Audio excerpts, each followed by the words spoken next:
Empire to abolish slavery, aka Portuguese Empire, also known as Portugal. This is Crash Course 2.0. Portugal's empire, from 1450 to 1910, the government was a monarchy. The social structure was a long-lasting pre-modern era where the small elite were on top and the mass of huge peasants at the bottom. This was basically a hierarchy. The economic structure, the rivalries were in 1580 with the Dutch. King Philip II of Spain invaded Portugal after a crisis of secession brought about by King Sebastian of Portugal's death during the Portuguese attacks in Morocco in 1578. The economic structure.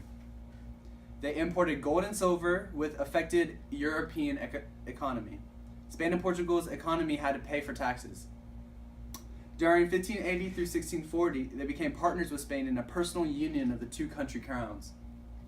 During 1663 and 1825, imperial recovery declined. The Portuguese Empire was one of the first global empires ever for the European seas. Portuguese social structure was based on rank, place, and class. In other terms, it was social prestige, political power, and economic prosperity, based on the ownership of the land. The rest of the population lacked any solidarity as a class. This was based on a two-class system.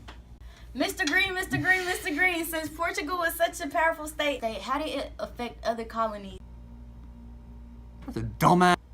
Well, me from the past. Basically, Portugal was such a good state because they had set up a new systematic reform in hospitals.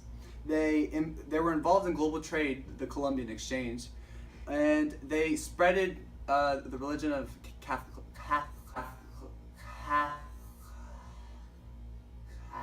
and he also traded with the Ming dynasty. Social structure was based on a caste system. It was the pre-modern world.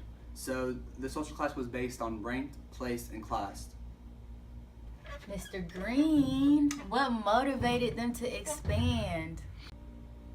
Well, don't you have a lot of questions?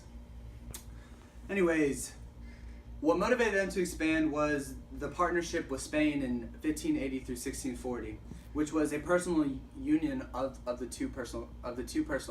Ah, wow, I did really good. I messed up. They became partners in Spain in 1580 through 1640, which was also the personal union of the two country crowns. Portugal didn't really have many rivalries, but in 1580, it was the Dutch.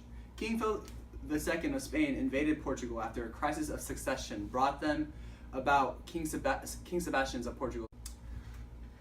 There were many reasons why Portugal ended, sadly, but one of the main reasons was because of the Dutch and Portuguese War and how Netherlands took Asia and Portuguese territory, and in 1807 an invasion on Portugal by you know who.